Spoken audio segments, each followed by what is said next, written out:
Comey was spying on Trump. Well, the reason he was writing the memos was to create a record so that he could destroy No him. American knowingly colluded with the Russians to interfere in our election campaigns. Oh, wait, unless you mean Hillary Clinton. Pardons, prosecutions, and transparency.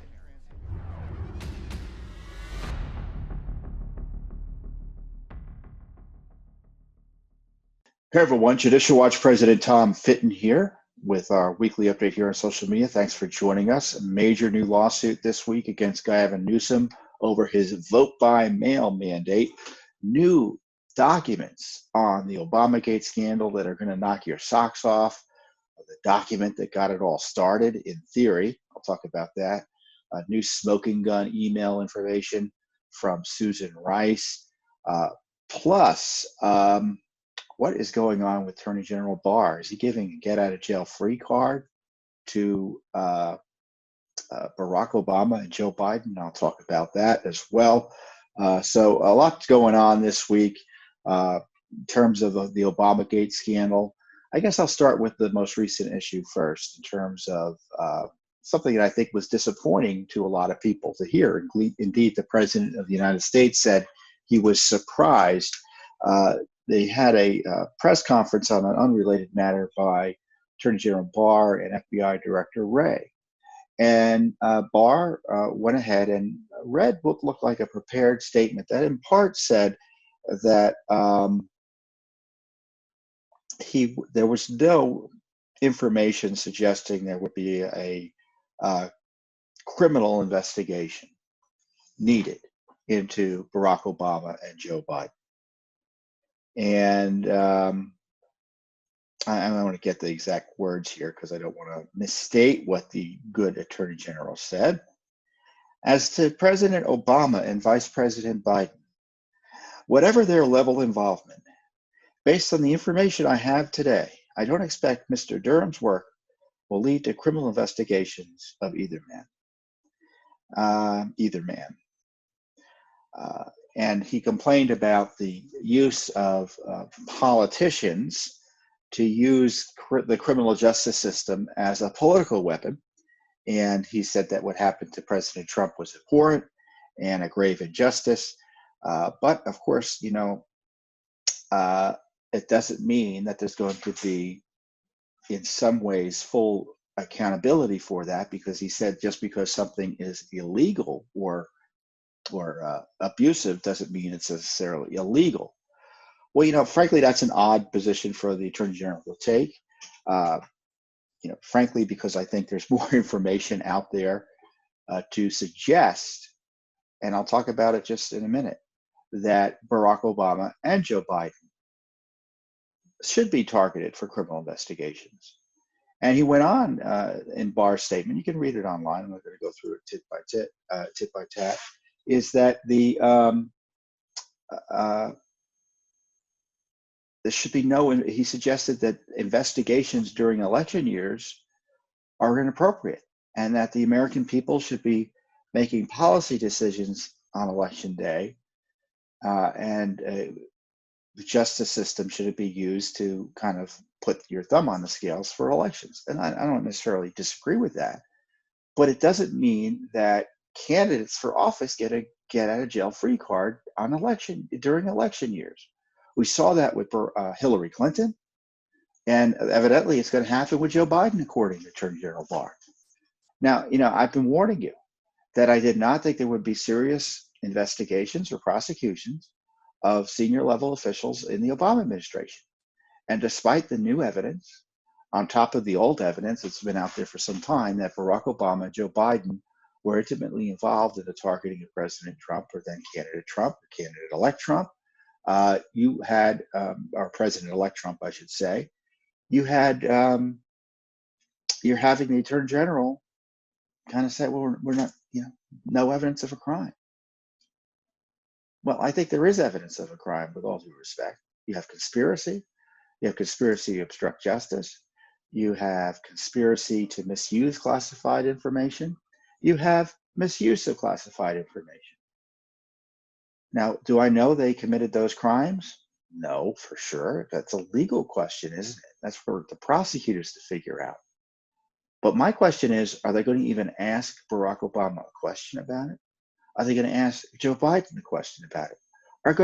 Are they going to question Susan Rice? John Brennan made it clear he hasn't even been questioned. He hasn't even been questioned yet by Durham. So this is what I suspect is going to happen. The U.S. Attorney Durham is going to create a report. And in that report, it's going to fall along the lines of Barr's criticisms of the abuses targeting President Trump by the Obama spy masters. And there's not going to be much in the way of criminal prosecutions flowing out of such reports. So we're eventually going to be getting a glorified IG report and no prosecutions of senior officials. Now, maybe something will happen that will change all of that. I don't see it changing. Not if this is the approach the Justice Department is taking.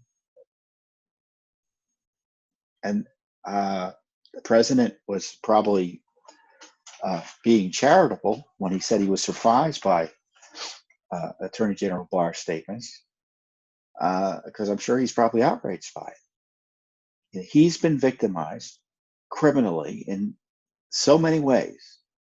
You have General Flynn victimized criminally, in my view, in so many ways. They spied on Carter Page by lying to the courts. And you'll see later they had no good faith reason to open up these investigations to begin with. And Obama was intimately involved in this. The White House wanted to know everything. POTUS wants to know everything. Indeed, you had that infamous January 5th meeting, which we now know more about, where Comey and Obama are implicated as co-conspirators in this conspiracy against the incoming president of the United States, Donald J. Trump. Susan Rice had this memo, and I've talked about this memo before. The media has been ignoring it because it implicates Barack Obama because he's protected by the media. And Barack Obama had a meeting on January 5th during which he talked about the dossier. And as Sally Yates describes, the phone call between Kislyak, the Russian ambassador, and General Flynn. Yates was shocked by it. And she was also surprised about the comments, it sounds like, about whether or not they were going to be withholding information from the incoming White House. So this memo Susan Rice wrote, she was involved in the meeting. She wrote the memo the day the president was inaugurated at 12:15 p.m. When did the president take the oath of office? Is it 15 minutes before or after that memo was written? But the fact that I'm asking the question tells you that this memo was written for improper purposes. The paper, the record, indeed, we now find out that supposedly it was written at the behest of Obama White House counsel. And this is the memo that Rice wrote. It's worth reading because it's evidence that I think Attorney General Barr needs to consider before giving Mr. Obama a get-out-of-jail-free card. On January 5th, following a briefing by IC leadership, intelligence community leadership, on Russia hacking during the 2016 presidential election, President Obama had a brief follow-on conversation with FBI Director Jim Comey and Deputy Attorney General Sally Yates in the Oval Office. Vice President Biden and I were also present. President Obama began the conversation by stressing his continued commitment to ensuring that every aspect of this issue is handled by the intelligence and law enforcement communities, quote, by the book, unquote. Do you believe that? Who talks like that in a meeting? I just want to go on record that I want everything to be done by the book. And then, of course, they then proceed to talk about how to do things not by the book. The president stressed that he's not asking about initiating or instructing anything from a law enforcement perspective. He reiterated that our law enforcement team needs to proceed as it normally would, by the book. These are lawyer words. This isn't truth. From a national security perspective, however, President Obama said he wants to be sure that, as we engage with the incoming team, we are mindful to ascertain if there is any reason we cannot share information fully as it relates to Russia. So they were going to deny the incoming president of the United States intelligence information about Russia? Yeah. Director Comey affirmed that he is proceeding, quote, by the book, again, in quotes, as it relates to law enforcement from a national security perspective.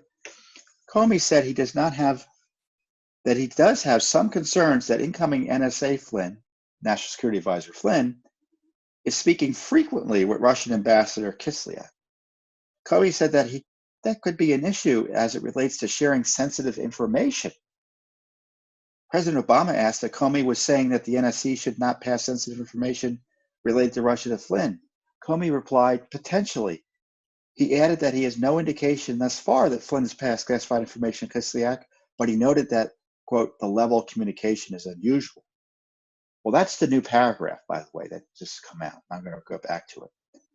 The president asked Comey to inform him if anything changes in the next few weeks that should affect how we share classified information with the incoming team. Comey said he would. I want you to think about what I just read to you. You had Barack Obama and his FBI director basically smearing the incoming national security advisor based on nothing. Comey says he didn't share classified information with the Russians. They had already talked about the call, by the way, so they knew what he had said to the Russians. So implicit in this is he did nothing wrong.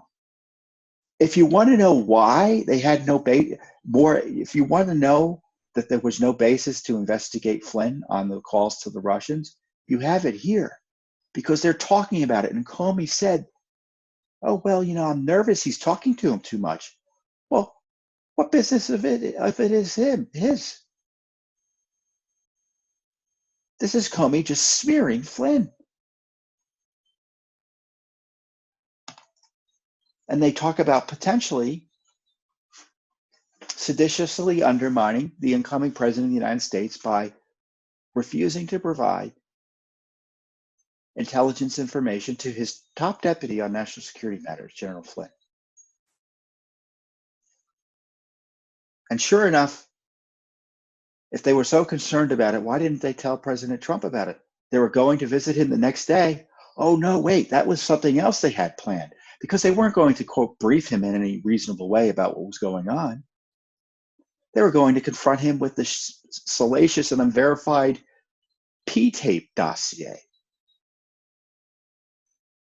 Another ambush interview. So this Oval Office meeting, you had three issues pop up here. You had the Flynn conversations pop up, which, as we now know, they all acknowledge were improper. You had the dossier confirmation discussion pop up. Again, salacious and unverified. They all knew that wasn't true, yet they were going to try to ambush the president the next day. Obama was briefed on that. So here you have Obama at the scene of the crime. So I'm a little perplexed that you have the Attorney General essentially say, well, there's no information to suggest any criminal activity here. I think this is information that suggests something that at least needs to be investigated, don't you? It's really disturbing that the Justice Department, and I know I've been saying it for some time, but we got to really focus on it, that you have this criminal activity going on at senior levels, these major abuses, and there's been no serious investigation of it. No one's been questioned in any senior ranks. And it's too late to do much of anything because, as Attorney General Barr mentions, it's an election year.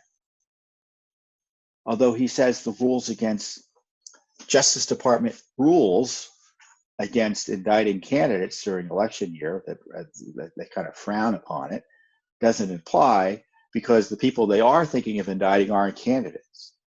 What does that tell you if you're Joe Biden? Hey, I'm free. Nothing to worry about. Burisma, they won't do anything on Burisma. China, they're not doing anything on China. Yeah, don't worry. I told the Ukrainian leaders that they were going to lose $1 billion unless they fired that prosecutor who coincidentally was investigating my son's company. Oh, yeah, and they did it. They won't be investigating that for a shakedown. Oh, don't worry, they won't be investigating China giving a sweetheart major concession to my son's company worth $1.5 billion or so. A business that was effectuated on a trip that he took with me to China.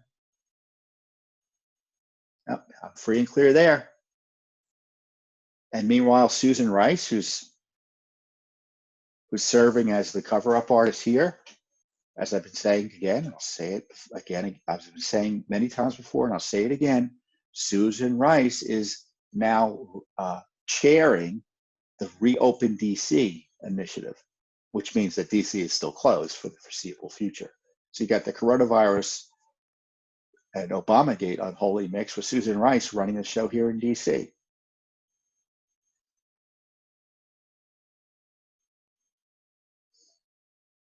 And concurrently with this, you got Judge Sullivan engaged what I'm calling in his and this is a nice way of putting it, engaged in what I'm calling judicial adventurism against General Flynn. He's appointed this anti-Trump judge, anti-Flynn judge, to try to prosecute him, even though the government said he doesn't want to. They don't want to prosecute him on this charge. Now, General Flynn's lawyers filed a writ of mandamus. You may have heard that phrase again before from me, because that's what Hillary Clinton tried to do. It's an emergency motion to overturn an unlawful act by a judge, essentially.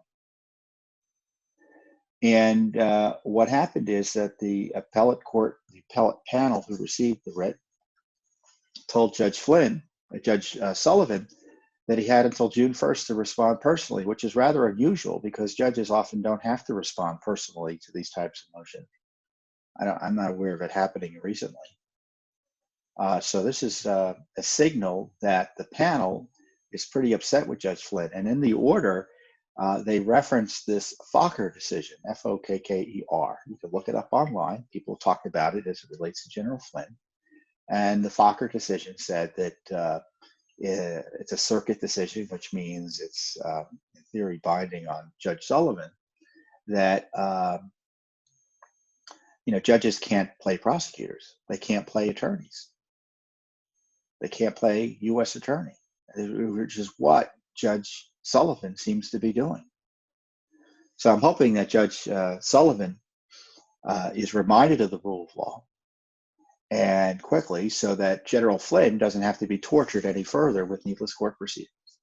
So we'll see what happens there. And of course, the left is taking seriously Judge Sullivan's invitations to participate in this case. They're trying to paper the record with all this anti-Flynn, anti-Trump propaganda, suggesting the judge is well within his rights to usurp the power that our Constitution grants the executive branch to prosecute cases. He gets to be the judge and prosecutor at the same time. It's incredible. And it just proves to you, because again, I keep on telling you, the left doesn't care. Not everyone on the left, but the political hard left, in this case, the Obama-Clinton gang, they don't care one whit about the Constitution and your civil liberties. I mean, they're willing to endorse the worst type of government abuse if it means getting their political enemies, achieving power, retaining power, you name it. And they're doing it again with General Flynn. In fact, there was another leak targeting Flynn just the other day, saying his name quote wasn't unmasked in the records. Well, that's, again, information that's classified and protected in theory by the Privacy Act. Another leak. Of course, it's like, don't you love this argument? Well, the FBI had the conversation allegedly of the Kislyak-Flynn communication, had the transcript of the conversation. And because it was the FBI doing it, they didn't need to unmask it because it wasn't, quote, foreign intelligence surveillance covered by the unmasking regulations. Well, that's ridiculous. It was private. So when it was disseminated, it was unmasked because someone technically didn't ask to have it unmasked. It's balderdash. And plus, I don't believe it anyway, because we got the information that the chief of staff of the president unmasked Flynn's name as well, Barack Obama. So Barack Obama is tied to unmasking.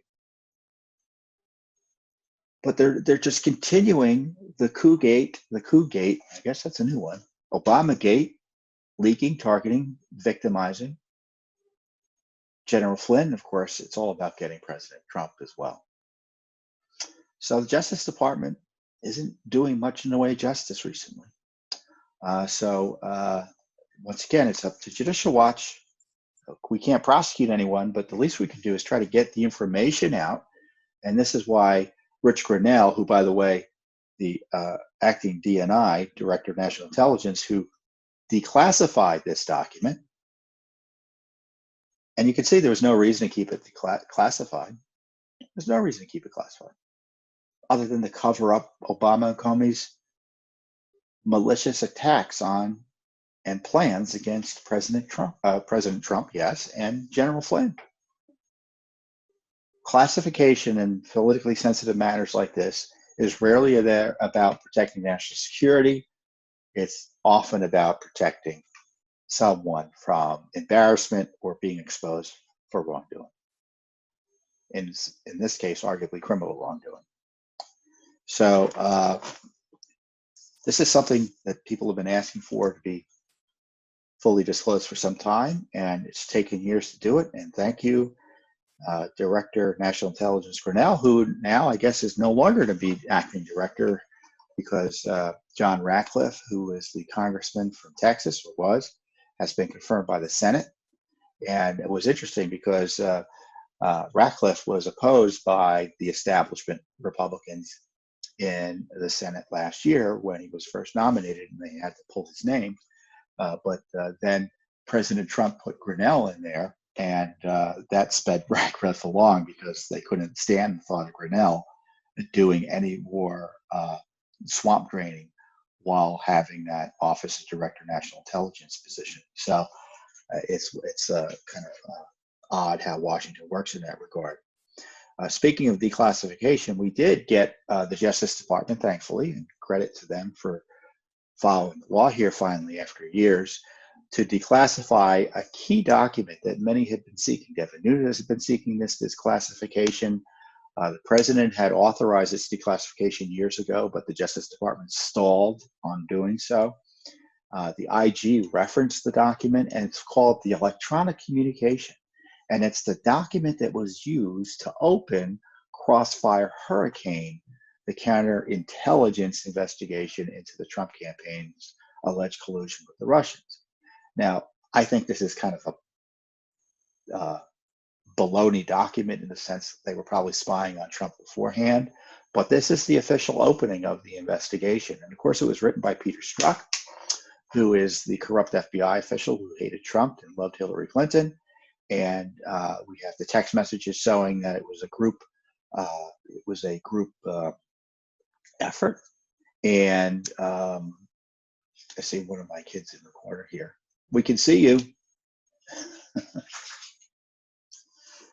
And so it was a group effort by the FBI in terms of concocting this document.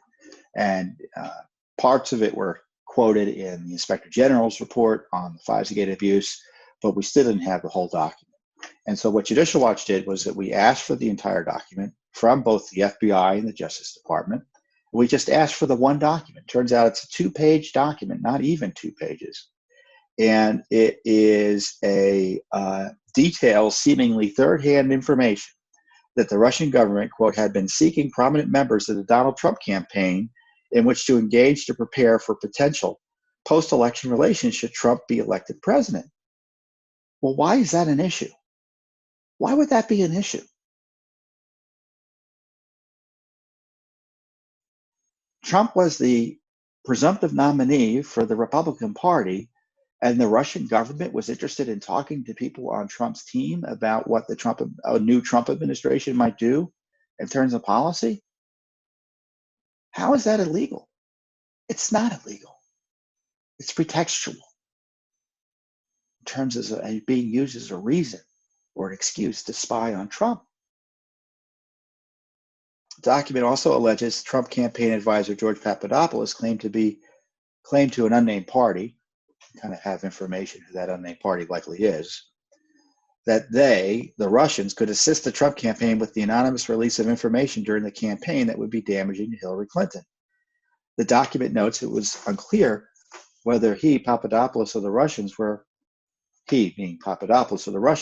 referring to material acquired publicly through other means. It was unclear how Mr. Trump's teams reacted to the offer. We note that Trump's team reaction could, in the end, have little bearing on what Russia decides to do with or without Mr. Trump's cooperation. Okay, I just read you the core reasons for opening up this investigation. Did you find any of them persuasive? They're absurd and not serious, and they show there was no good faith basis to open up an unprecedented spy operation against this administration, meaning Obama's administration's political opponent and the nominee for the opposing political party for president.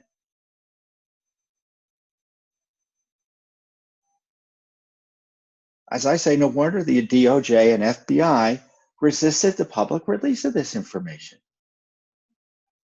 It shows there was no serious basis for the Obama administration to launch this unprecedented spy operation on the Trump campaign. We have no more proof that Crossfire Hurricane was a scam.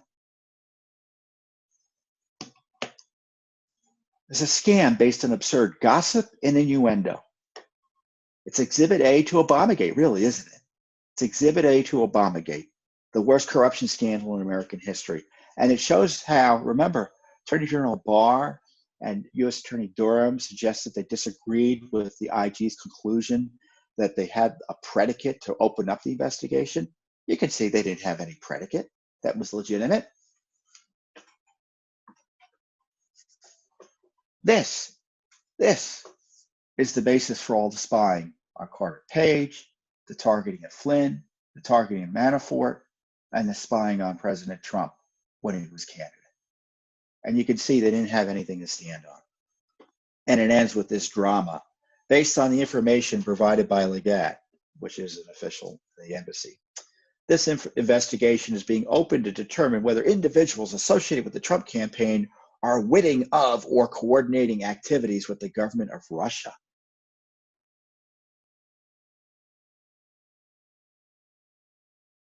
They did it because they could, not because they needed to, but because they wanted to. They had this power, and they saw nothing that could stop them from abusing it. This document shows there was no good faith basis to seriously take any of this.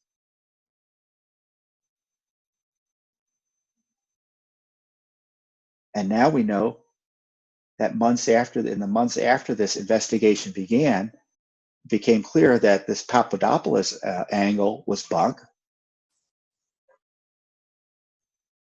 And they never found any evidence of any collusion. They knew initially there was never any evidence of collusion.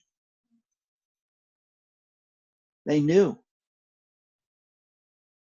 In 2016, they knew that they were desperate. They started, Judicial Watch found how they were paying Christopher Steele, the FBI was. Yet the Obama administration using your tax dollars to pay Clinton spy Steele, who was writing the dossier for information. It was a joint operation between the Clinton campaign, the Obama FBI, and who knows what else in terms of foreign intelligence operations. They met with Steele 11 times in 2016. We got the documents. They met with him 13 times and they paid him 11 of those times. Then they cut him off, and then they started working with Steele's business partner, associate wife, Nellie Orr's husband, Bruce Orr, in the Justice Department to talk to Steele. They were desperate to get Steele back in.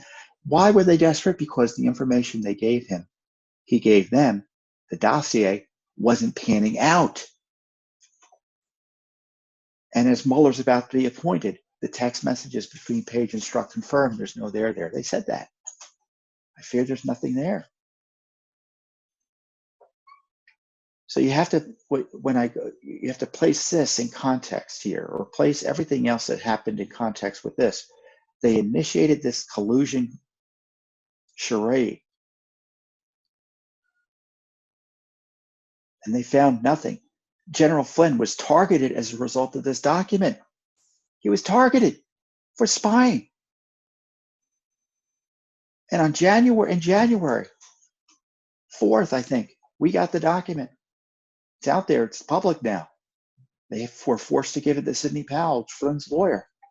They concluded there was no viable case against Flynn. And as I just told you, yet that within minutes, relatively speaking, you had Comey and Obama and Rice, Yates conspiring against Flynn, even though they know he did nothing wrong, to use law enforcement resources against him. Ultimately led to that ambush interview, in which, or during which, he didn't lie. He didn't lie. So this is the Holy Grail. This is the Holy Grail, this document. And Judicial Watch got it out. Not the Justice Department. It wasn't voluntarily released. It was released pursuant to a Freedom of Information Act lawsuit. I don't know if there was a court order for it.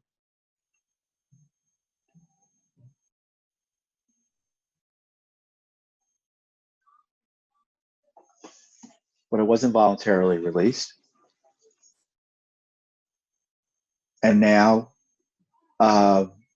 we have more documents who are, again, weren't voluntarily released to Sidney Powell. She forced the Justice Department to turn them over because she insisted on it. This document, again, wasn't voluntarily given to Judicial Watch. It came out because we sued for it.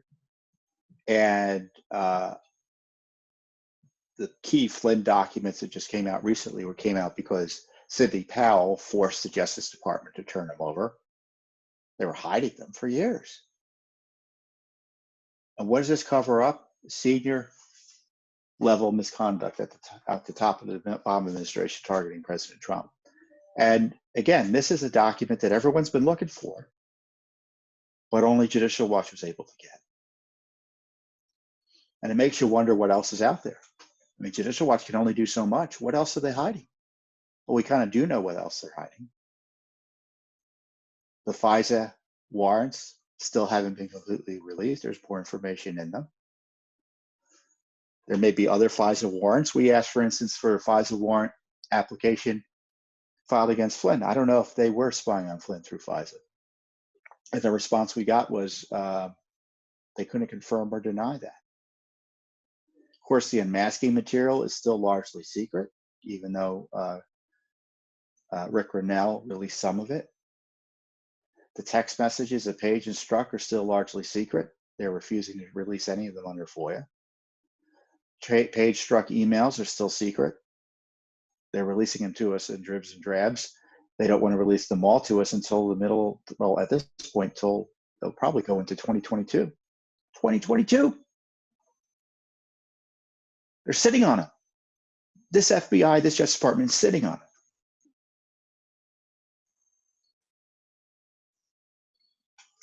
Their text messages with Andy McCabe, they don't want to release. Unbelievable. We're fighting in court. We're fighting in court. We're the only ones doing it. I shouldn't say that. Maybe there are other people filing lawsuits, but as you know, we're the most prominent ones doing it. Much of what we know about Russiagate is because of Judicial Watch. I want to be clear on that. You know, all that IG report gave us additional information, but a lot of it was already out there. It shows you how corrupted the Justice Department and the FBI are institutionally, that it requires a little group like Judicial Watch to get this basic information out there through litigation.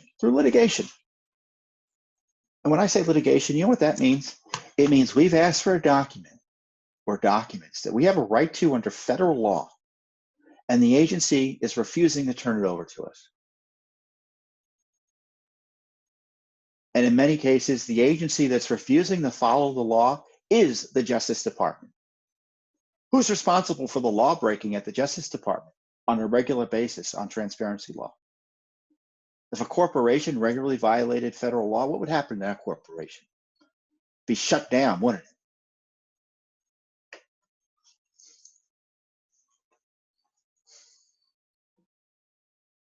We're happy to do the lawsuits, but it's outrageous. We got to sue the Justice Department to get the Justice Department and to get the FBI to follow the law.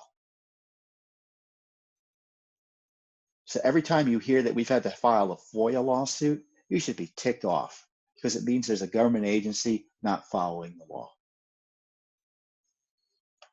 And we only sue on probably 10% of the requests we make, because we make thousands of requests, thousands, almost all of which are ignored or just dragged along, which is the same. So there's that. So we have another crisis in California caused by more lawless conduct by the governor of California, Gavin Newsom, and this time it relates to elections. He has imposed a vote-by-mail mandate statewide that is both in violation of the Constitution and of California state law. We are suing the governor in federal court. We're also suing the Secretary of State, Alex Padilla, at federal court as well for this mandate. And what the mandate does, it requires all counties to send ballots to everyone on their voting list. Now that requires, and that's not what the law is in California, and our Constitution says legislatures are the ones who make changes to election law. Legislatures. I'll read you the constitutional text. According to the U.S. Constitution, only state legislatures may determine, quote, the time, places, and manner of holding elections for senators or representatives. And only state legislatures may establish the manner in which electors to the Electoral College are appointed. So that's the presidential contest. So Governor Newsom, using the excuse of the coronavirus, has come in and told every county they've got to send in vote-by-mail ballots, or send out vote ballots to everyone on the list. And we also allege that the Newsom mandate violates the Voters' Choice Act of 2016, which is a California law. So it wasn't just the Constitution, there's a California state law. It grants counties the option to qualify for and opt in to a system of mail-in voting. We argue the law reflects the legislature's deliberate choice to delegate to each county the decision about whether to qualify and opt in to the all-mail ballot system. During the March 3rd, 2020 primary, which is the most recent one, only 15 of California's 58 counties had opted in and qualified for the all-mail ballot program. If you're going to do it, you got to be able to do it right. That's why there's this process. And now Governor Newsom has blown that up.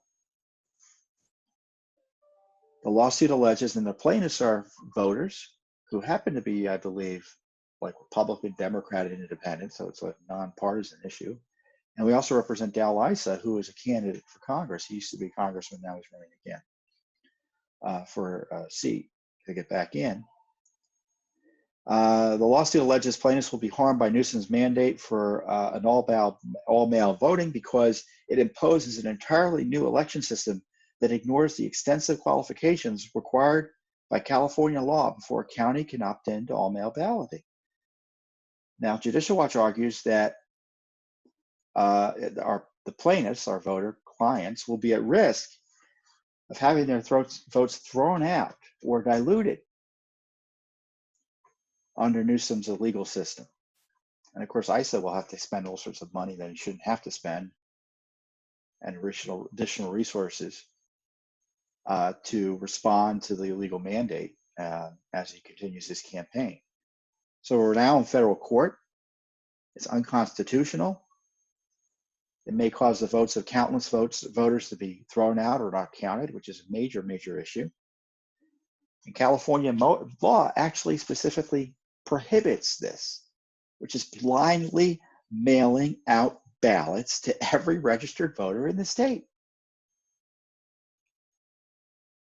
I mean, of course, it raises the risk of election day chaos and voter fraud. You've seen the stories.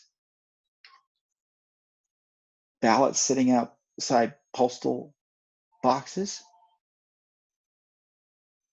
We highlighted Los Angeles County tried to do this, and it was a nightmare. It's chaos. And they had opted in. And now he's trying to force all the counties to do it when they're not ready and they don't want to. And the law doesn't allow him to do it on his own. That's the important part. It's a power grab. Forget about the fraud issue. It's a power grab. Now, of course, generally speaking, there's an issue of mailing to registered voters if the voter lists are dirty. We're in the process, because of a settlement we have with Los Angeles County. Los Angeles County is removing up to 1.6 million names on the rolls. A lot of those names are still there. Are they going to be getting these ballots? I don't know. This is why we're suing. This is why our clients are concerned. That's why Darrell Ice is concerned. The left is trying to blow up our elections. See, the president got upset, and rightly so, about the Michigan Secretary of State just mailing absentee ballots to everyone. Or ballot applications, I should say. Mailing ballot applications, absentee ballot applications to everyone. So you can see how that just invites risk. It increases the risk of fraud. Do I have to explain that to you? When you've got a lot of ballots floating around or applications for ballots floating around in the mail system, the bad guys can take advantage of it. The most secure way to vote is in person. I know they say the coronavirus is scary. No, this was their plan from the beginning. This was their #1 priority for the left. Nancy Pelosi's first bill that she introduced when she retook the Congress, in the House at least, was called H.R. 1, and it has all of this in it. Vote by mail, ballot harvesting, ending voter ID, and now they're just using coronavirus as an excuse. So I tell you, I love Judicial Watch. I love Judicial Watch, obviously, because I'm president of Judicial Watch, but I love Judicial Watch is because we're doing so much in this area. So I love it as an American citizen.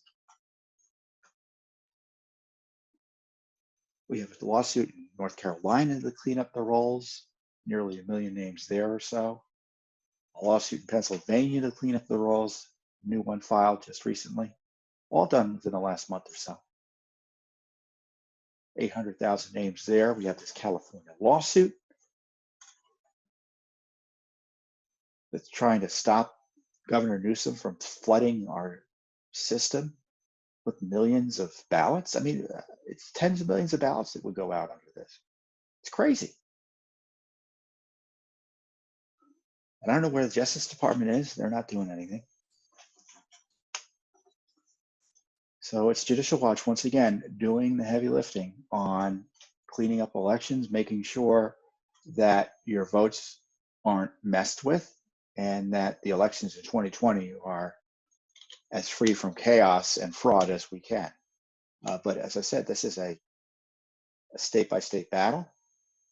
We're trying to do it nationally. It will be more difficult to do it nationally because the Senate, obviously President Trump isn't going to sign anything like that. So they're doing it state by state. And just because your state's run by, quote, Republicans, don't think this won't go on. I don't need to tell you, many of our supporters, that Republicans often do the wrong things when pressed by the left. And the left is going to come in and start screaming about, oh, people shouldn't have to choose between their lives and their votes. It's ridiculous. You can go to Walmart. You can go to the polling place. You can go to a grocery store. You can go to a polling place. I don't know about you, but I think it's a bad idea to throw out voter ID, turn over our election system to the United States Postal Service. I think it's a bad idea. And in many ways, the law doesn't allow it. And in the case of Gavin Newsom, the law clearly doesn't allow what his scheme is, which is to flood the system with tens of millions of ballots by requiring counties to mail ballots. It's crazy. You can't do it. He's not a dictator. Though this coronavirus is turning a lot of these governors into petty dictators. You know, we always have to protect our liberty.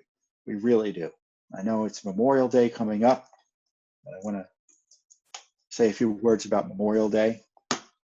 But, you know, we had all these American heroes die protecting our rights, die protecting our nation, protecting our republic.